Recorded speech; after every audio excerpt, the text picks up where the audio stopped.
और आज की थीम पे सबसे पहले बात करेंगे उन शेयरों की जो कि आज के ट्रेंडिंग स्टॉक्स में हैं, गूगल ट्रेंड में शामिल हैं, खबरों के चलते या फिर किन्हीं और कारणों के चलते। तो एक एक करके उन शेयरों को हम लेकर के स्क्रीन पर लेकर के आते हैं। और सबसे पहले आज सर हम आपसे जानना चाहेंगे, अविनाश सर से शुरू करना चाहेंगे, स्क्रीन पर लेकर के आइए वारी रिन्यूएबल को लेकर के बहुत सारे दर्शकों के सवाल आए हुए हैं और शुरुआत उसी से करते हैं क्योंकि काफ़ी लोगों की टिप्पणियां हैं। सर 12.5% की मजबूती है, रिजल्ट भी आए हैं, ये स्क्रीन पर है, प्रॉफिट डबल हो गया है वारी रिन्यूएबल का, 117% कंपनी का मुनाफा बढ़ा है पिछले साल के मुकाबले माफ़ कीजिएगा। आय में 48% की ग्रोथ देखने को मिली है, मार्जिन्स में इम्प्रूवमेंट देखने को मिल रहा है। लास्ट क्वार्टर के मुकाबले अगर हम देखें तो करीब 6-6.5% से ज़्यादा इम्प्रूव हुए हैं। आप कैसे देख रहे हैं सर वारी रिन्यूएबल के इस नतीजों को और साथ ही साथ जो मोमेंटम है उसको ध्यान में रखते हुए, क्या अभी भी नई खरीदारी की गुंजाइश है यहाँ पर? देखिए विपुल, मुझे लगता है कि जो नतीजे आ गए हैं वो मार्केट को पॉजिटिवली सरप्राइज कर चुके हैं। और सबसे बड़ी बात देखिए, ये एक ऐसी कंपनी है जो इंडिया की सबसे बड़ा रिन्यूएबल स्पेस में, सोलर रिन्यूएबल स्पेस में काम करती है। और जिस प्रकार का मैनेजमेंट का बैंडविड्थ है, जिस प्रकार की अभी इनकी ऑर्डर बुक है, मुझे लगता है कि अगले 2-3 क्वार्टर्स भी ऐसे ही दमदार आएंगे। तो मुझे लगता है कि देखिए, जिन लोगों ने शेयर खरीदा नहीं है, थोड़ा सा रिजल्ट के बाद तो नॉर्मली 10-12% या जो भी उछाल होता है वो तो होता ही है, बट थोड़ा मुनाफा वसूली भी आएगी और तभी आपको खरीदने का मौका मिलेगा। और मुझे लगता है आपको ये मौका डेफिनेटली कंसिडर करना चाहिए, क्योंकि जिस प्रकार का ग्रोथ मोमेंटम इन्होंने बिल्ड किया अपनी ऑर्डर बुक में तो दिखता ही है। आने वाले दिनों में इनका जो सबसे बड़ा ट्रिगर रहेगा वो इनके सोलर सेल कैपेसिटी का रहेगा। देखिए, जब ये इंटीग्रेट हो जाएंगे पूरी तरह से तब इनका मार्जिन और भी बढ़ेगा। अभी तो 13 से 20% हो चुका है, लेकिन मुझे लगता है कि सोलर सेल्स का पूरा इंटीग्रेशन होने के बाद ये मार्जिन और भी बढ़ेंगे। और मोस्ट इंपॉर्टेंटली इनका जो मैनेजमेंट बैंडविड्थ है वो बहुत ही बढ़िया है। मार्केट ऐसे मैनेजमेंट को बहुत अच्छी तरह से रिस्पेक्ट करती है। तो ये पोर्टफोलियो स्टॉक रहेगा। जिन लोगों को खरीदना है, मेरे ख्याल से 1-1.5 साल का नजरिया लेके ही काम करिए। शॉर्ट टर्म में हो सकता है थोड़ी वॉलेटिलिटी आपको स्टॉक में देखने को मिले, बट डेफिनेटली लॉन्ग और मीडियम टर्म के लिए बहुत ही बढ़िया स्टॉक है। निचले लेवल पे आता है तो खरीदने का मौका समझ लीजिए। चलिए, तो इस लेवल पे आता है तो यहाँ पे खरीदारी का मौका है नीचे स्तर पे, और अभी इसको होल्ड करने की सलाह है, ट्रेड करने की नहीं, ये अविनाश सर का मानना है। इसी की सर सब जो दूसरी कंपनी है वारी एनर्जीज़, मैं चाहूँगा प्रदीप जी जरा उसको भी देख लीजिए। आज 1% के आसपास की तेज़ी यहाँ पर भी देखने को मिल रही है। अच्छा मोमेंटम बनता हुआ 3400 के लेवल, एक नहीं अब 2% से ज़्यादा ऊपर हो गया है, 3400 का लेवल क्रॉस करता हुआ दिखाई दे रहा है। काफ़ी पोजीशन रही है, कई बार हमने आपसे चर्चा भी की है। 3423 का हाई लगाया है, अभी 3400 का लेवल ट्रेड ब्रेक करके फिर ऊपर आता हुआ। आपकी टिप्पणी क्या रहेगी? जी, बेस अच्छे से बनाया है और मुझे लगता है कि इस बार 4,000 के ऊपर जाने के लिए रेडी हो रहा है। तो जिनके पास पोजीशन है बने रहिए एंड फ्रेश पोजीशन भी आप बना के जाइए। और हमने बहुत बार लोअर टाइम फ्रेम में डिस्कशन भी किया है, न्यूज़ भी खराब आया था, कुछ इन्वेस्टिगेशन हो रहा है यहाँ पे, और मैंने आपको वहाँ पे कमेंट भी किया था। इन्वेस्टिगेशन वो ईज ऑफ डूइंग बिजनेस जो हम बोलते हैं, मल्टीपल कंप्लाइंस होता है तो कुछ ना कुछ प्रॉब्लम हो जाता है, लेकिन इसका इफेक्ट ऑपरेशन में नहीं होगा, ऐसा मेरा मानना था। और उस दिन भी मैंने आपको नीचे था लेकिन फिर भी मैंने पॉजिटिव बताया, क्योंकि ओवरऑल डिस्क्लेमर देना चाहूँगा, पर्टिकुलर स्टॉक को हमने क्लाइंटों के साथ भी शेयर किया है और मुझे लगता है कि अभी 4,000 के ऊपर जाने के लिए रेडी हो रहा है। मैक्सिमम 2 महीना लग सकता है, उससे पहले भी पॉसिबल है। अब बने रहने का सलाह होगा, लेकिन एक स्टॉप लॉस जरूर मेंटेन करके जाइए। 3,050 के आसपास मुझे लगता है थोड़ा स्टॉप लॉस भी दूर हो रहा है, क्योंकि हमारा बाइंग था ऑलमोस्ट 3,250 3,300 के आसपास। तो 4,000 के ऊपर जाने के बाद एक बार यहाँ पे प्रॉफिट बुक करना चाहिए। 4,000 तक के लेवल देखने को मिल सकते हैं, 4,000 ऊपर जाने के बाद प्रॉफिट बुकिंग हावी हो सकती है। अभी 3405 का लेवल देखने को मिल रहा है और यहाँ ये भी इंट्राडे हाई पे अपट्रेड करता हुआ, तो अच्छी रिकवरी आ रही है। वारी रिन्यूएबल का असर वारी एनर्जीज़ में भी इस समय दिखाई देता हुआ दे रहा है। चलिए, अगली कंपनी जो कि आज के ट्रेंड में शामिल है वो है sir yes bank. Avinash sir, yes bank को लेकर के फ्राइडे के सेशन में काफ़ी शानदार रैली देखने को मिली, कई सारे डेवलपमेंट हो रहे हैं और अभी ये जो सर खबर है जापान के बैंक का जो इन्वेस्टमेंट आया उससे बहुत लोगों का कॉन्फिडेंस नहीं भी बन रहा है। कुछ लोग लोअर लेवल पे लेकर के बैठे हुए हैं, लेकिन चूंकि टिकट साइज़ छोटा है 23-24 रुपये का और एक समय तो 16-17 रुपये का था, काफ़ी लोगों की पोजीशन है सर। अभी क्या करने की सलाह रहेगी सर? क्या यहाँ से कहानी बदलती हुई यस बैंक की दिखाई दे रही है आपको, खास तौर से जो Q2 बिजनेस अपडेट सामने निकल के आई है उसके बाद? नहीं, बिल्कुल बिल्कुल मुझे लगता है कि देखिए यस बैंक में जो नेगेटिव था, मेरे ख्याल से बहुत ही खराब समय था यस बैंक के लिए, वो अभी खत्म हो चुका है। अभी मेरे ख्याल से जो शेयर का प्राइस है 23-24, मुझे लगता है कि देखिए अगर नजरिया आपका 1.5-2 साल का है और ऑब्वियसली मैनेजमेंट बदलेगा, क्योंकि देखिए गवर्नमेंट ने क्लियर किया है कि एसबीआई ने जो पैसा डाला था वो एक इन्वेस्टमेंट था। अभी जापान की जो बैंक आई है, इनको इनिशियली तो छोटी हिस्सेदारी दी है, लेकिन आगे चल के कोई भी फॉरेन पार्टनर आता है तो वो तो कंप्लीट कंट्रोल लेगा, और ये होने वाला है। तो हो सकता है कि अगले 3 या 6 महीने में ये फॉर्मल अनाउंसमेंट हो जाएगा और उससे और कॉन्फिडेंस मार्केट में आएगा। देखिए जब भी कोई फॉरेन बैंक इन्वेस्टमेंट करता है तो सबसे बड़ी बात क्या है कि मार्केट को एक कंफर्ट मिलता है कि कोई लंबी अवधि के लिए कोई पार्टनर आया है। और जिस प्रकार से अभी बैंकिंग का ग्रोथ आने वाला है, देखिए जीएसटी की भी जो कटौती आ गई है, उसमें सबसे बड़ा जो बेनिफिशियरी रहेगा वो बैंक्स रहेंगे, क्योंकि कंजम्पशन को बढ़ाना है तो क्रेडिट अवेलेबिलिटी बनानी पड़ेगी। प्लस हर प्रकार से डिजिटाइजेशन को लेके इनका डिजिटल जो ऐप है, प्लस इनका जो डिजिटल प्लेटफॉर्म है, बहुत ही स्ट्रांग है। तो कहीं ना कहीं अगर नजरिया आपका 1.5-2 साल है तो इसमें निवेशित रहना चाहिए। मुझे लगता है कि ट्रिगर सिर्फ एक ही है कि जापानीज बैंक कभी इंक्रीमेंटल स्टेक बढ़ाती है और इसका नाम जो है यस बैंक, शायद उसमें फॉरेन नाम भी जुड़े, तो डेफिनेटली इसमें एक अच्छा इंटरेस्ट बनेगा। बट उन्हीं लोगों के लिए जो थोड़ा सा सब्र और थोड़ा सा पेशेंस रखे। रोज रोज अगर आप ये स्टॉक देख के कहेंगे कि ये बढ़ता क्यों नहीं है, तो इसमें आपको पेशेंस और थोड़ा सा इंतजार करना पड़ेगा। तो यही मेरी राय रहेगी। इवन करंट लेवल पे अगर आपको चाहिए तो थोड़ा सा इन्वेस्टमेंट करिए, लेकिन नजरिया थोड़ा सा मीडियम टू लॉन्ग टर्म रखिए। Medium to long term. अच्छा सर, ये जो जो लोग दो तरह के लोग हैं, 16-17 वाले भी हैं, कहाँ पे प्रॉफिट बुक करने, कोई अभी प्रॉफिट बुक करने की आवश्यकता तो नहीं है, और दूसरा अभी भी 24 रुपये पे अगर आपको ठीक लग रहा है, मतलब अगर 1 साल का नजरिया है तो खरीद सकते हैं यस बैंक? ये मेरे लिए सवाल है। जी आप ही के लिए है, यस बैंक को ही लेकर सवाल है कि क्या अभी करंट लेवल पे भी खरीदारी की जा सकती है अगर 1 साल का नज़रिया है, और दूसरा 16-17 रुपये वाले जो हैं वो प्रॉफिट बुक करें या फिर कहाँ करना चाहिए प्रॉफिट बुक? नहीं नहीं, मेरे ख्याल से देखिए बेचने की जल्दबाजी मत करिए, क्योंकि अगर मान के चलिए ये खबर जो आती है ये अगले 3-6 महीने में आती है, तो आप ये स्टॉक को और थोड़ा री रेटिंग में देखेंगे। 24-25 हो सकता है, आपको 28-29-30 रुपए तक लेके जाएगा। बट कहीं ना कहीं देखिए ये इवेंट वाला ट्रिगर है, तो मैं यही कहूंगा कि ये इवेंट अनफोल्ड होने के लिए अभी थोड़ा समय लगेगा, लेकिन नियर टर्म में दिख रहा है कि होने वाला है। तो जिनके पास है वो मेरे ख्याल से थोड़ा इंतजार करें, और जिनको खरीदना है वो मेरे ख्याल से 23-24 के रेंज में थोड़ा थोड़ा एक्यूमुलेट कर सकते हैं। चलिए ठीक, ये बात यहाँ पर निकल के आई है। और आज ट्रेंड में एक बार फिर से आया है CDSL। CDSL में सर, प्रदीप सर जरा आप देखिए अभी क्या राय रहेगी CDSL को लेकर के। अभी जो है ये ऑलमोस्ट फ्लैट ट्रेड करता हुआ 1600 के आसपास, आपकी क्या टिप्पणी रहेगी? करंट लेवल पे क्या सलाह रहेगी? सर जिनके पास पोजीशन है आप बने रहिए। स्ट्रक्चर बहुत ही शानदार बिल्ड हुआ है। अब जितने भी आप देखेंगे सिक्योरिटी रिलेटेड काउंटर थे, चाहे BSE CDSL हो जाए, M6, सब सभी स्टॉक्स में एक धीरे धीरे बाउंस बैक देखने को मिल रहा है। एक बेस अच्छे से बना है CDSL के लिए। अभी मुझे लगता है कि जिस तरीके का बेस ये ऑलमोस्ट 1470-1480 के आसपास बिल्ड हुआ है, ये कंटिन्यू होगा। आपको नेक्स्ट न्यू 52 एक लाइफ टाइम हाई भी आपको आता हुआ दिखाई देगा कमिंग डेज में। और अभी के लिए टारगेट निकल के आ रहा है 1780, 1780, 1780। उससे पहले कुछ भी रेसिस्टेंस चार्ट में नहीं है, तो होल्ड करने का सलाह रहेगा जिनका पास पोजीशन है। आप चाहो तो फ्रेश बाय भी आप करके जाइए, लेकिन CDSL जैसे स्टॉक्स में व्यू थोड़ा पोजिशनल रखना चाहिए जी। ठीक है, ये बात हो गई CDSL को लेकर के।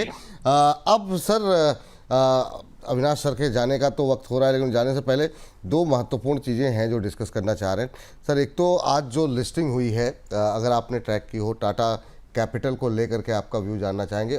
बिल्कुल फ्लैट लिस्टिंग हुई है सर टाटा कैपिटल का IPO। हालांकि 2 गुना सब्सक्राइब हुआ था, पर जिस तरीके का रिस्पांस एलजी को मिला वैसा यहाँ पर नहीं मिला। अभी क्या करना चाहिए सर आज की फ्लैट लिस्टिंग के बाद? क्या ये जिन लोगों को अलॉटमेंट नहीं हुई उनके लिए ये मौका है, या फिर आपको अभी भी फंडामेंटल अच्छे नहीं लग रहे, अवॉइड करने की सलाह देंगे? आपकी क्या टिप्पणी रहेगी? नहीं, विपुल, पहली बात तो देखिए लिस्टिंग गेन्स तो इसमें बड़ा आने वाला नहीं था, ये हम सभी लोग जानते थे। और मुझे लगता है कि देखिए टाटा की कोई भी कंपनी लिस्ट होती है तो मेरे ख्याल से इस बार तो एक सबसे अच्छी बात हुई कि इन्होंने जो वैल्यूएशन रखा था वो बहुत ही रीजनेबल था। अनलिस्टेड मार्केट में तो आपको पता है 1100-1000 रुपए में डील हुई थी, और अभी इन्होंने 300-325 में किया था। तो अभी अगर आज के सत्र में अगर लिस्टिंग गेन आया नहीं है तो निवेशकों को बिल्कुल घबराना नहीं चाहिए। देखिए अगर आपका नजरिया 6 to 12 मंथ्स का है तो मुझे लगता है कंपनी बहुत ही अच्छी प्रॉफिटेबल NBFC है, बहुत सारे बिजनेसेस में काम करती है। तो आने वाले 6 to 12 मंथ्स में आपको एक अच्छा रीजनेबल रिस्क रिवॉर्ड मिलने की उम्मीद लगती है। मुझे लगता है 330 का प्राइस हो सकता है, 375 390 कोई होए, लेकिन पकड़ने की ताकत होनी चाहिए और ये लंबी रेस का घोड़ा है। तो अगर आपके पोर्टफोलियो में एनबीएफसी स्टॉक नहीं है और आप लगाना चाहते हो पैसा, तो ये डेफिनेटली अच्छा मौका है। इसमें बहुत सारे एंकर इन्वेस्टर्स, बड़े इन्वेस्टर्स ने भी पैसा लगाया, तो वो भी चाहेंगे कि थोड़ा सा इसमें रिकवरी हो, नंबर्स आए, और पहला क्वार्टर इनका जब आएगा उसके बाद मैनेजमेंट की कमेंट्री आएगी, वो बहुत इंपॉर्टेंट रहेगी। जहां पे भी वो थोड़ा सा पॉजिटिवली बोलेंगे, वहां पे मार्केट्स को डेफिनेटली एक अच्छी री रेटिंग का ट्रिगर मिलेगा। तो डेफिनेटली इसमें होल्ड करना चाहिए, और फ्रेश निवेशकों को भी अगर चाहिए तो यहाँ पे थोड़ा पैसा लगाएं, लेकिन नजरिया कम से कम 12-15 महीना रखें। एक साल का नज़रिया कम से कम रखना चाहिए। सर जाते जाते कल एलजी पर भी आपकी एक टिप्पणी में हो जाए, लिस्टिंग के बाद क्या करें एलजी के अंदर, क्योंकि एलजी में सब्सक्रिप्शन जो लोगों का भरोसा है वो ऐसा लगा काफ़ी ज़्यादा, रिटेलर्स का खास तौर से एक पागलपन जैसा दिखाई दिया, नए रिकॉर्ड सब्सक्रिप्शन के बनते हुए दिखाई दिए। अगर धमाकेदार लिस्टिंग होती है जैसा कि ग्रे मार्केट प्रीमियम पे दिखाई दे रहा है, कितने लेवल के बाद आपको लगता है कि प्रॉफिट बुक करना चाहिए? और जो लोग मिस होंगे बहुत लोग, क्योंकि कई गुना सब्सक्राइब हुआ है, तो क्या उनको कूदना चाहिए या अवॉइड करना चाहिए अगर 20% से ज़्यादा प्रीमियम मिलता है, तो 25% से ज़्यादा? देखो विपुल, मुझे लगता है कि आपने सही कहा कि कल का जो लिस्टिंग होगा वो बहुत ही धमाकेदार होगा, क्योंकि देखिए 11,000 की जगह पे कंपनी को 4,40,000 करोड़ का बिड्स मिले थे, तो आप अंदाजा लगा सकते हो कि कितना बड़ा एपिटाइट है। अगर हम एलजी की बैलेंस शीट देखें तो उनके लिए एक्चुअली पैसों की जरूरत नहीं थी, ये कर्जा मुक्त डेट फ्री वाली बिजनेस है, बहुत प्रॉफिटेबल है। लेकिन जिस प्रकार से अभी कंजम्पशन का ट्रेंड चल रहा है, और सबसे बड़ी बात, जो जीएसटी के कट्स आ गए उसका ज्यादातर असर आपको अक्टूबर टू दिसंबर के क्वार्टर में देखने को मिलेगा। तो मुझे लगता है कि देखिए 20, 25, 30% या 40% अगर लिस्टिंग गेन आता है, तो वही लोग बेचे जिनको लिस्टिंग के लिए मुनाफा कमाना है। बट जिनको थोड़ा टाइम फ्रेम यहाँ पे रुकने की कैपेसिटी है 6 से 8 महीना, मैं समझता हूँ कि इवन 25, 30 या 40% बढ़ने के बाद भी अच्छा रिस्क रिवॉर्ड बन सकता है। तो जिनको जल्दी है वो निकल जाए, उनके लिए लिस्टिंग का ही एक ऑब्जेक्टिव था। लेकिन जो लंबी अवधि के लिए रहना चाहते हैं, मेरे ख्याल से उनको तो ये शेयर पकड़ना चाहिए। इसमें और अच्छा रिस्क रिवॉर्ड बनने की पॉसिबिलिटी रहेगी, क्योंकि जो क्वार्टर नंबर आएगा मेरे ख्याल से अक्टूबर टू दिसंबर, जो फर्स्ट क्वार्टर रहेगा कंपनी का, और जब कंपनी की मैनेजमेंट एनालिस्ट से बात करेगी, मुझे लगता है कोई ना कोई बड़ा सरप्राइज आएगा और उससे और भी री रेटिंग आने की उम्मीद है। ये बात यहाँ पर निकल गई। सर जाते जाते एक छोटी सी टिप्पणी इस पर ये कि अगर मतलब जैसा आप करें 30%, 40% या 25% से ऊपर की अगर प्रीमियम पे लिस्टिंग होती है, तो क्या जंप करके कूदना चाहिए जिनको अलॉटमेंट नहीं हुआ है, या नीचे आने का वेट करना चाहिए अगर 25-30% के प्रीमियम पे लिस्टिंग होती है? मेरे को अगर आप पर्सनली बोलो विपुल, तो मैं तो खरीद लूंगा, क्योंकि जब कंपनी अच्छी होती है तभी आपको उसका फ्यूचर ग्रोथ देखना है। आपको 1-2 रुपए या 5-10 रुपए या 15-20 रुपए को देखना नहीं है, क्योंकि बड़ा पिक्चर देखिए, बड़ा रिवॉर्ड अगर आपको चाहिए तो आपको सिर्फ टाइम यहाँ पे स्पेंड करना है। मुझे लगता है आपको, शायद मैं एक एग्जांपल देता हूँ, जब डीमार्ट की लिस्टिंग हुई थी, तब डीमार्ट में जिन्होंने भी पहले 10 दिन में ये शेयर खरीदा था, आज देखिए क्या पैसा बनाए। तो मैं यही कहूंगा कि अगर ऐसी कंपनी लिस्ट होती है, 25-30% आपको ऊपरी लेवल पे मिलती है, और आपका नजरिया कम से कम साल 1.5 साल है, तो इसमें जरूर एक निवेश का मौका बनता है। थैंक यू सर, बहुत बहुत धन्यवाद। ये आपने बहुत क्लैरिटी के साथ बात रखी है, इसको मैं अभी पढ़ करके अपने दर्शकों को रिपीट भी करूंगा। लेकिन जाते जाते कोई डिस्क्लोजर आपकी तरफ से सर?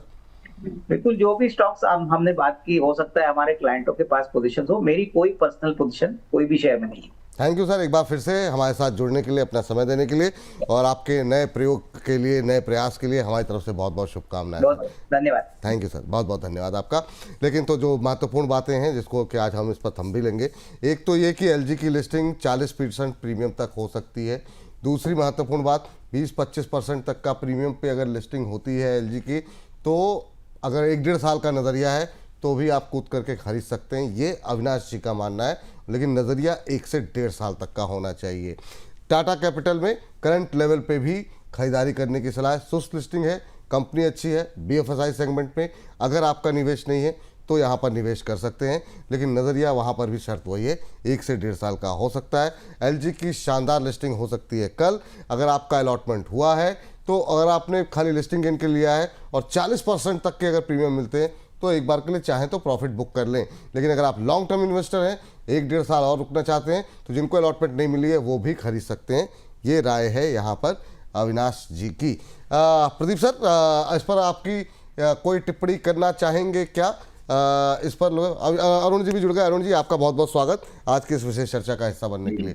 प्रदीप सर, कोई कमेंट रहेगा आपका या इसको अवॉइड करना चाहेंगे, जैसा आपका मन कहे? एलजी में नहीं, इन दोनों पे, एलजी टाटा कैपिटल, जो अभी टाटा आज लिस्ट हुआ, कल एलजी लिस्ट होगा, उसके बाद मैं अरुण सर की भी राय जानना चाहूँगा इसको लेकर के। कुछ अगर टिप्पणी आप करना चाहें प्रदीप जी। देखिए विपुल सर, एक्चुअली एक एक्सपेक्टेशन था टाटा कैपिटल को लेके कि ज़्यादा लिस्टिंग गेन नहीं होगा। तो फर्स्ट ऑफ ऑल ज़्यादा लिस्टिंग गेन नहीं हुआ, फ्लैट लिस्टिंग गेन हुआ, मतलब कुछ भी नहीं हुआ। एंड सेकेंड, हमने देखा कि अभी भी कुछ मोमेंटम नहीं आ रहा है। देखिए 332 के आसपास अभी डे हाई था, 331 के आसपास ही है, क्योंकि लास्ट टाइम भी हमने देखा था कि टाटा टेक्नोलॉजीज के साथ क्या हुआ। चलो इस बार इन लोगों ने थोड़ा वैल्यूएशन को ध्यान पे रखते हुए एटलीस्ट वैसा वाला वैल्यूएशन नहीं किया। तो मुझे लगता है कि यहाँ पे तो फ्रेश निवेश अभी नहीं होना चाहिए, क्योंकि लिस्टिंग ना हुआ लिस्टिंग गेन, ना ही अपना अभी भी चल रहा है। अभी देखिए ऑलमोस्ट 35 मिनट हो चुका है। तो मुझे लगता है कि अभी तो अवॉइड करना चाहिए टाटा कैपिटल को। जिनका लॉन्ग टर्म व्यू है उनके पास डेफिनेटली होना चाहिए। बाकी अभी भी कोई बाइंग मोमेंटम नहीं बन रहा है अभी तक। और मैं ऐसे न्यू स्टॉक्स पे एक बार वेट करता हूं जहां पे लिस्टिंग गेन कुछ नहीं हो रहा है, जहां पे मार्केट बोल रहा है कि एक बार रुकना चाहिए, तो वहां पे आई बिलीव कि हमें वेट करना चाहिए। तो टाटा कैपिटल के लिए एक बार मैं 2-4 दिन 5 दिन वेट करके जाऊंगा। बाकी एलजी आईपीओ में मैं बहुत ही पॉजिटिव हूँ। मुझे लगता है कि मिनिमम 30-40% एवोव ज़्यादा लिस्टिंग होना चाहिए। एंड लिस्टिंग होने के बाद भी वो जो क्रेज़ है, मतलब सर ऐसा एक ट्रेंड चल रहा था, पाकिस्तान का जो जितना जीडीपी है उससे ज्यादा तो हमारा एलजी का आईपीओ में बिड आ गया। वाह। सो वो मोमेंटम है, बहुत पॉजिटिव एक सेंटीमेंट बन रहा है। जेएमपी भी बढ़िया है, मुझे लगता है कि फंडामेंटल है, बहुत ही बढ़िया प्रॉफिटेबल कंपनी है।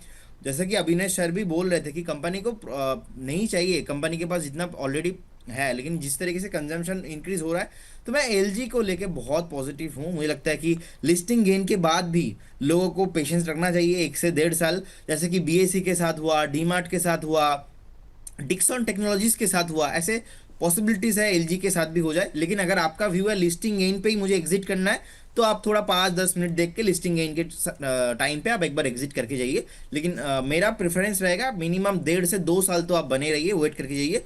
बाकी टाटा कैपिटल पे सर अभी इन्वेस्ट नहीं करूंगा, मैं 1 हफ्ता देख के करूंगा, क्योंकि क्या पता एक बार 300 के नीचे भी मिल जाए, तो इसीलिए मैं अभी वेट करना पसंद करूंगा। चलिए ठीक है। अरुण सर, आपकी टिप्पणी क्या होगी? हरिंदर जी कह रहे हैं कि विपुल सर हर हर महादेव, मुझे एलजी इलेक्ट्रॉनिक्स का आईपीओ अलॉट हुआ है, हमें क्या करना चाहिए, क्या नहीं करना चाहिए?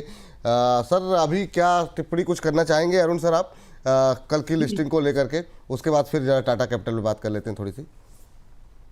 विपुल ji good morning, and good morning Pradeep ji को भी। विपुल जी, दोनों ही स्टॉक्स अच्छे हैं, वैसे कोई दिक्कत नहीं है। सेंटिमेंट्स टाटा कैपिटल के लिए थोड़े बहुत और खराब हुए हैं, क्योंकि टाटा ट्रस्ट और टाटा सन्स के बीच में जो विवाद कुछ चल रहा है, वो भी एक सेंटिमेंट डैम्पर रहे हैं, और अनलिस्टेड प्राइस से तो काफी नीचे ट्रेड कर रहे हैं। तो पहले तो विपुल जी कोई बड़ा ट्रैकिंग दोनों का नहीं किया है, पर ऑन द गो या on the face of it दोनों ही कंपनियां अच्छी है, लॉन्ग टर्म में कोई दिक्कत नहीं है। टाटा कैपिटल में चूंकि डिमांड कम है, तो थोड़ा बहुत प्रॉफिट बुकिंग आ सकता है।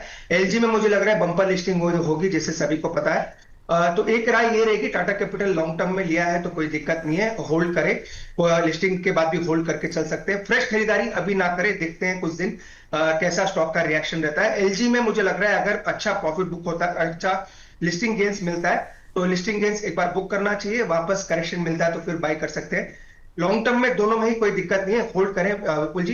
पर टाटा कैपिटल में फ्रेश खरीदारी के लिए थोड़ा वेट एंड वॉच करेंगे, देखते हैं कुछ दिन मार्केट का या स्टॉक प्राइस का रिएक्शन कैसा रहा है। चलिए, तो अरुण सर का मानना ये है कि अभी जो है कूद करके खरीदने की आवश्यकता नहीं है टाटा कैपिटल में। लॉन्ग टर्म के लिए अच्छा है, आपको मिला हुआ है, होल्ड कर सकते हैं। लेकिन ऐसा नहीं कि अगर आपको नहीं मिला है तो ज़बरदस्ती अभी मत खरीदे, 2-4 दिन वेट कर लीजिए। कोई ऐसा नहीं है कि बहुत रॉकेट होने जा रहा है। एलजी के अंदर भी लॉन्ग टर्म में होल्ड करने की सलाह है, लेकिन अगर अच्छा प्रीमियम, अच्छे पैसे बन रहे हैं, दिवाली का मौका है, पैसे अपने मुनाफा घर लेकर के आ जाइए, ये अरुण सर का कहना है। अरुण सर, अब नई खरीदारी तो कल नहीं करनी चाहिए ना, अगर 30-35% प्रीमियम से 30% से ज़्यादा का अगर प्रीमियम मिलता है तो? विपुल जी, दो चीजें हैं। तो एलजी का जो है ओवरऑल आईपीओ काफी अट्रैक्टिव वैल्यूएशंस पे है। अगर उनके पीयर कंपैरिजन करते हैं तो काफी कुछ उन्होंने इन्वेस्टर्स के लिए छोड़ा, इसलिए बम्पर लिस्टिंग की एक्सपेक्टेशन है। जैसे ही लिस्ट होगा विपुल जी, जो वैल्यूएशंस है वो एट पार या मार्केट एक्सपेक्टेशन के हिसाब से आ जाएंगे। तो वेट एंड वॉच करेंगे फ्रेश खरीदारी के लिए। फ्रेश खरीदारी फिलहाल नहीं करें, कुछ दिन वेट करें। जिनके पास लिस्टिंग में है वो होल्ड करके चल सकते हैं। और जो विपुल जी, जिन्होंने कुछ लोग ऐसे भी होते हैं जो प्योर लिस्टिंग गेन्स के लिए अप्लाई करते हैं, या कोई ना कोई कैपिटल अरेंज करके अप्लाई करते हैं, तो उन लोगों के लिए वेट करने की राय नहीं रहेगी, वो प्रॉफिट बुक कर लें। पर जो अपना कैश रखे हैं डीमैट अकाउंट में और जिन्होंने लॉन्ग टर्म का व्यू बनाया है, वो होल्ड करके चल सकते हैं। चलिए ठीक है, ये बात जो है हमने पूरी तरीके से बातचीत कर ली, लेकिन इस बीच रिदम शुक्ला जी कह रहे हैं thank you Pradeep sir, breweries target hit sir, पहला टारगेट हिट हो गया है सर, 985 का टारगेट था और 988 के आसपास का अभी हाई लगाया है। अब ये बताइए कि जो दूसरा लक्ष्य है 1050 का, उसके लिए वेट करें या दिवाली का टाइम है पैसे घर लेके बैठ जाए? देखिए, व्यू होना चाहिए आपके अकॉर्डिंग। अगर आप रिस्क टेकर हो तो फिर आप बने रह सकते हो, लेकिन मेरा ऑलवेज सलाह यही रहता है कि फर्स्ट टारगेट में प्रॉफिट बुक करके जाइए। और अगर थोड़ा लंबा व्यू है उसमें भी पॉजिटिव है, उसमें भी कुछ प्रॉब्लम नहीं है। 1050 का मैंने टारगेट दिया है, मुझे लगता है कि 1050 भी पॉसिबल होगा, लेकिन इसके लिए आपको पेशेंस भी चाहिए। बार बार आपका पेशेंस भी मार्केट टेस्ट करने वाला है, तो उसके लिए अगर आप रेडी हो देन आप वेट कीजिए। चलिए, तो ये बात यहाँ पर निकल करके आई है। दोनों जो है टाटा कैपिटल, एलजी की लिस्टिंग लिस्ट बात हो गई, कई सारे ट्रेंडिंग स्टॉक्स पे बातचीत हो गई। अब जरा कुछ एक और ट्रेंडिंग स्टॉक्स को लेकर के आते हैं और एक एक करके जो है उस पर बातचीत करते हैं। पीएसयू बैंक लगातार ट्रेंड में बने हुए हैं बीते हफ्ते से। अरुण सर, आपकी टिप्पणी जानना चाहेंगे यहाँ पर साउथ इंडियन बैंक को लेकर के। आज लंबे अरसे बाद ये गूगल ट्रेंड में शामिल हुआ है, हालांकि पिटाई अच्छी खासी हो रही है, 0.3% नीचे है, लेकिन आपकी टिप्पणी क्या रहेगी साउथ इंडियन बैंक को लेकर के? पिछले हफ्ते अच्छी रिकवरी रही यहाँ पर, अभी क्या व्यू है सर आपका? बिल्कुल, स्टॉक का चार्ट तो अच्छा है। इनफैक्ट कल 10-11% चला था। हमने एक प्लेटफॉर्म पे इसको रिकमेंड भी किया था विपुल जी, नो डाउट जल्दी इसमें एग्जिट भी ले लिया, पर ओवरऑल ट्रेंड अच्छा है इसका। पर ये मुझे लग रहा है एक बार 31 से 32 तक के लेवल तक आ सकता है, तो 31-32 के बीच में मिलता है जो इसका ब्रेकआउट लेवल है, तो वहां पे ऐड करें। अभी 33.3 के आसपास चल रहा है, तो 3 से 4% का करेक्शन आ सकता है, तो 32 के नीचे मिलता है तो विपुल जी इसको ऐड करके चल सकते हैं। चलिए ठीक, ये बात निकल के आई है। और इस बीच जो है ट्रेंड में तो नहीं है, पर हमारे जो ये वाला ट्रेंड है ना, जो लोगों के चैट बॉक्स के अंदर टिप्पणियाँ आती हैं, वो उसमें ट्रेंड में है केन्स टेक्नोलॉजी। कुलदीप जी जानना चाह रहे हैं कि अभी प्रॉफिट बुक करे रहें या फिर बने रहें या फिर होल्ड करें। बने रहें मतलब या बेच दें, लॉन्ग टर्म का नज़रिया है। लॉन्ग टर्म का नज़रिया तो क्यों बेचेंगे सर? सर क्या टिप्पणी रहेगी? एक मॉसिप पे आप बता दीजिए प्रदीप सर, और केन्स टेक्नोलॉजी पे अरुण सर। ये व्यूअर्स चॉइस वाले सवाल हैं, ये गूगल ट्रेंड वाले सवाल नहीं है। तो प्रदीप सर पहले आप बता दीजिए। नागराज साहब 280 पे के भाव पर बैठे हुए हैं, अभी क्या करना चाहिए मॉसिप पे? मॉस्टिक पे होल्ड करने का सलाह रहेगा, 300 एंड अबव जाने के लिए रेडी है। बेस बिल्डिंग हो रहा है, थोड़ा बहुत अपना हेल्दी करेक्शंस, होल्ड करने का सलाह रहेगा। 235 टू 30 पे स्ट्रॉन्ग सपोर्ट है, मुझे लगता है कि 300 क्रॉस बहुत जल्दी होने वाला है, बने रहिए। चलिए ठीक है। केन्स टेक्नोलॉजी पर जानना चाह रहे हैं कुलदीप जी। अरुण सर आपकी टिप्पणी क्या रहेगी केन्स टेक्नोलॉजी को लेकर के? ये भी बीच में काफ़ी अच्छा मोमेंटम बना था इसमें सर। विपुल जी, मुझे लग रहा है अगर ये 6750 तोड़ देता है, जो कि 50 डे मूविंग एवरेज है, तो ये क्लियरली 6500 से 6520 के पास जाने के लिए तैयार है। एग्जैक्टली विपुल जी न्यूज नहीं पता क्यों इतना मोमेंटम नीचे की तरफ है, पर वॉल्यूम्स के साथ गिरा है, और मार्केट अगर थोड़ा यहाँ से और वीकनेस दिखाएगा तो ये 6550 तक जा सकता है। तो जिन्होंने शॉर्ट टर्म के लिए लिया है या फिर अगर किसी के पास होल्डिंग है, तो 6740 इसका छोटा स्टॉप लॉस है करंट लेवल से, तो 6740 का स्टॉप लॉस लगाएं। अगर उसके नीचे जाता है तो वीकनेस बढ़ सकती है। ये बात यहाँ पर निकल करके आई है। और इस बीच अगली टिप्पणी पर जाएं उससे पहले अरुण सर, प्रदीप जी जो हैं, हम लोग जो है एक नया प्रयास हमने शुरू किया है, और इस बार शनिवार को पहला वेबिनार हमारा हुआ कमोडिटी मार्केट को लेकर के, गोल्ड को लेके। बहुत शानदार रिस्पांस रहा, और आगे चल करके आप हैं, बाकी जो एक्सपर्ट हैं, सबके साथ थोड़ा थोड़ा हम लोग ज्ञानवर्धन हमारे दर्शकों का करने के लिए रखेंगे। 25 तारीख को सर जो है प्रदीप जी पहली बार हमारा इक्विटी का वेबिनार होने वाला है, तो आप सर इस पर कोई टिप्पणी करना चाहेंगे अरुण सर? उसके बाद से क्योंकि अब बचाऊंगा कि आगे चल करके ये हमारी जो क्लासेस हैं वो चलती रहेंगी और हमारे तमाम एक्सपर्ट्स की राय उस पर ली जाएगी। तो अरुण सर आपकी टिप्पणी कोई रहेगी सर इस पर? विपुल जी, एक्सेलेंट इनिशिएटिव है आपकी तरफ से। अगर आप टेक्निकल एनालिसिस व्यूअर्स को सिखाते हैं, और प्रदीप जी जैसे अच्छे टेक्निकल एनालिस्ट जो एक अच्छे ब्रेकआउट वाले स्टॉक्स पकड़ते हैं, सेकंड एनालिसिस उनका टेक्निकल्स में, इवन आप कह सकते हैं फंडामेंटल भी व्यू जब भी रखते हैं, काफी अच्छा रखते हैं, तो काफी अच्छा इनिशिएटिव है प्रदीप जी, और मुझे लग रहा है वैसे तो ये ह्यूज सक्सेस होगा, और मुझे लग रहा है आने वाले क्लासेस भी काफी अच्छे रहेंगे। जी तो अच्छा इनिशिएटिव है, 25 तारीख को आपने रखा है, तो मुझे लग रहा है वो बम्पर सक्सेस रहेगा। थैंक और यू सर। प्रदीप जी के साथ आप आगाज कर रहे हैं, तो वैसे भी कोई दिक्कत नहीं है, कोई बड़ा डाउट नहीं है, वो 100% अच्छा ही होना चाहिए। Thank you sir. और आगे आने वाले दिनों में जो आपको फंडामेंटल हो, डेरिवेटिव हो, सबकी क्लासेस रहेंगी सर। और पहले भी हमने कुछ इस तरह के प्रयोग किए थे, पर वेबिनार जैसा नहीं, कुछ एक शोज़ हम लोग पकड़ते थे। लेकिन अब हम लोग चाह रहे हैं कि शिक्षा जो है वो कई बार जब मुफ्त में मिलती है तो थोड़ा सा लोगों को अवॉइड कर देते हैं, लेकिन थोड़े पैसे दे करके लोग अगर शिक्षा ग्रहण करेंगे तो उसकी कदर करेंगे। प्रदीप सर, बहुत लोग ये कह रहे थे, मैंने कई सारे टिप्पणियाँ मैसेज देखे कि क्या मैं जैसे बाज़ार में अभी शुरू करने जा रहा हूँ, मुझे बाज़ार के बारे में कुछ नहीं पता, क्या मेरे लिए भी ये सही रहेगा? तो उनके लिए कुछ रहेगा, या फिर जिनको थोड़ा बहुत पता है टेक्निकल के बारे में वही आए यहाँ पर? First of all, thank you, Enter the Bonus team and Amar Ujala team for giving me such a beautiful opportunity. And Arun ji को भी बहुत बहुत धन्यवाद इतने अच्छे शब्द यूज़ करने के लिए मेरे लिए। एंड मेरा प्रयास सर हमेशा से वही रहता है कि जितना भी लोगों को वैल्यू एडिशन हो पाए उनकी ज़िंदगी में, क्योंकि बहुत सारे लोग हैं सर जो मार्केट में उनको टेक्निकल ना आता है ना फंडामेंटल आता है, और बस कोई भी स्टॉक कहीं पे से भी टिप्स आता है वो इन्वेस्ट कर देता है। ऑब्वियसली सर मुझे लगता है कि स्टूडेंट, लॉयर, टीचर, कोई भी प्रोफेशन से आप हो, अगर आप ट्रेडर हो, हाउसवाइफ, कोई भी प्रोफेशन से आप हो, आप आइए, सबके लिए ओपन है।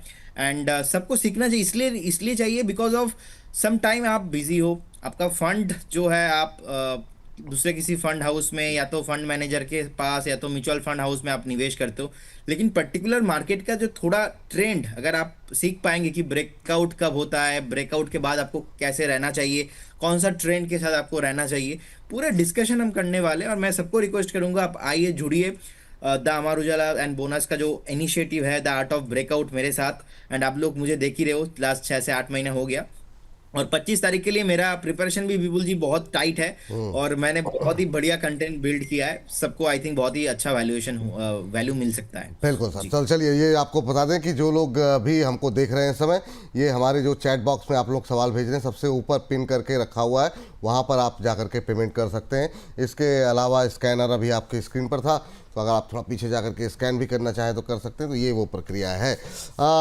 देखिए ये जो है स्कैनर भी लगा हुआ है, और ये बहुत सोच विचार के बाद 2000 की फ़ीस हमने घटा करके 999 यानी 1000 रुपये रखी है।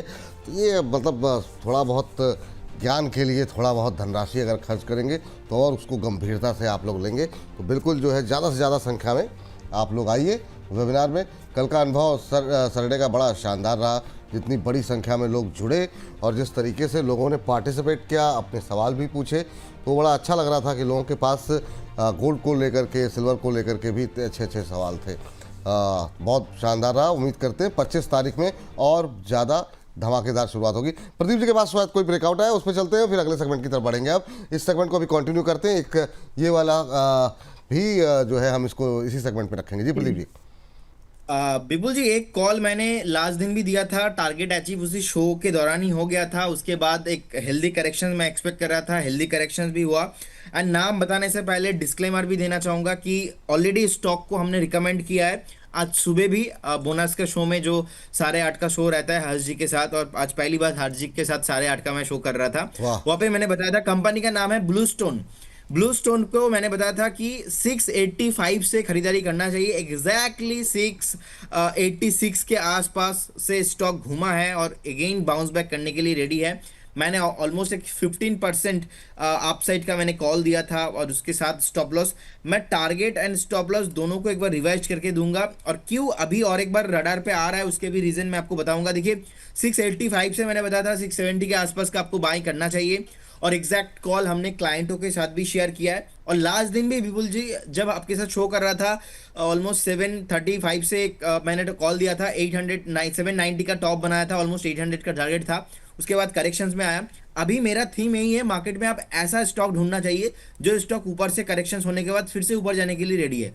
तो ब्लू स्टोन एक ऐसा कंपनी है, मुझे लगता है कि अगेन ऊपर जाने के लिए रेडी हो सकता है। इसमें पहला टारगेट जो मैंने दिया था 755, सेकेंड टारगेट मेरा था 790। इस बार मुझे लगता है कि ये 850 का एक टॉप बना सकता है, क्योंकि जिस तरीके से बेस यहाँ पे धीरे धीरे बन रहा है, जिस तरीके का फॉलो अप बाइंग यहाँ पे आ रहा है, मुझे लगता है कि स्टॉप लॉस जो मैंने दिया था 625 का, उसको मैं थोड़ा अभी रिवाइज करना पसंद करूंगा। मुझे लगता है कि 625 से आप रिवाइज करके अभी स्टॉप लॉस को ऑलमोस्ट करेंट जोन से, जो मेरा बाइंग जोन था उस जोन से 8.76% था, अभी मेरा स्टॉप लॉस रिवाइज होकर वो होगा 670 आपका स्टॉप लॉस होना चाहिए। और अभी टारगेट भी मैं रिवाइज कर रहा हूँ थोड़ा लंबा, मुझे लगता है कि 850 जाने के लिए ऑलमोस्ट बेस कंप्लीट हो चुका है, और व्यू रखना चाहिए मिनिमम 4 to 6 वीक। और जो स्टॉप लॉस है आपको स्ट्रिक्टली मैनेज करना है। और इस बार इसमें क्या होता है विपुल जी, जिस तरीके से बेस बना है ये बहुत चलता जब है, बहुत स्पीड के साथ चलता है, तो लोगों का पकड़ में नहीं आता, तो आपको थोड़ा अच्छे से बाइंग करना है और उसके बाद आपको वेट करना है 4 to 6 वीक्स।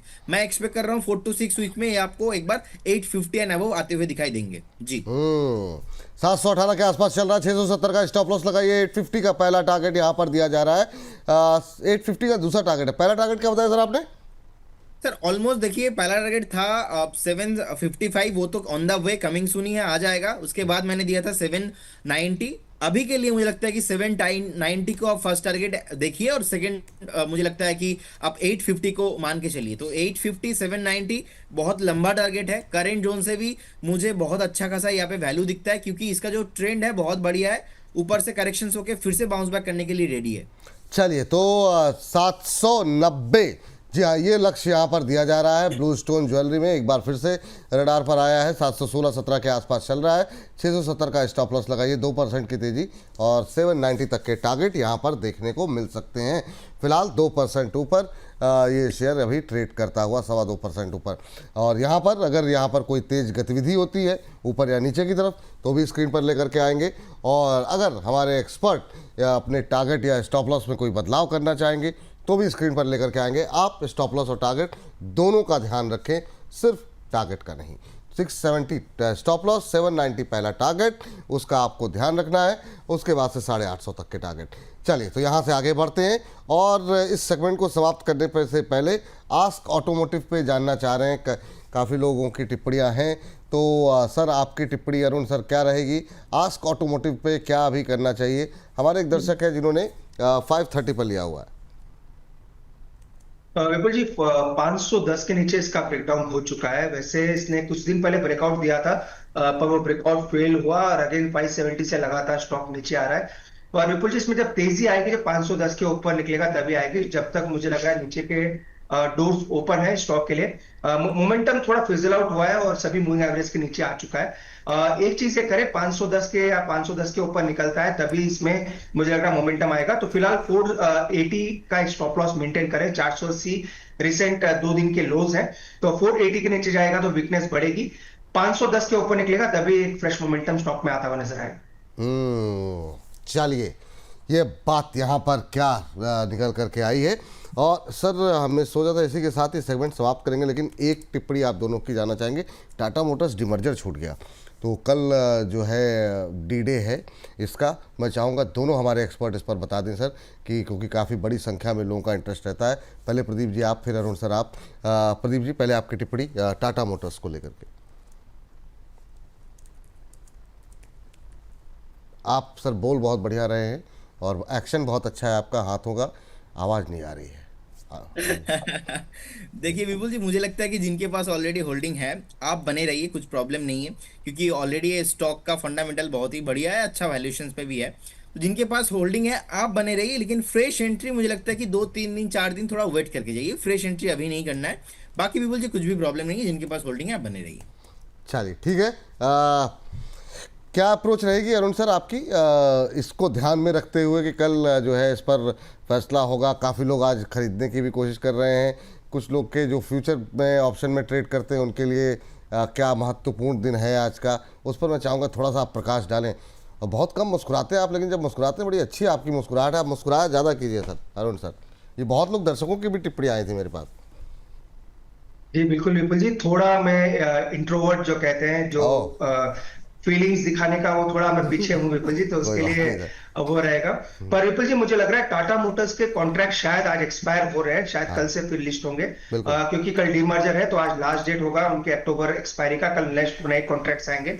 तो F&O ट्रेडर्स के लिए तो पहले तो वो ध्यान में रखना है। बाकी विपुल जी कोई आज भी बाई करता है, जिनके पास पहले के भी है, कोई दिक्कत नहीं है।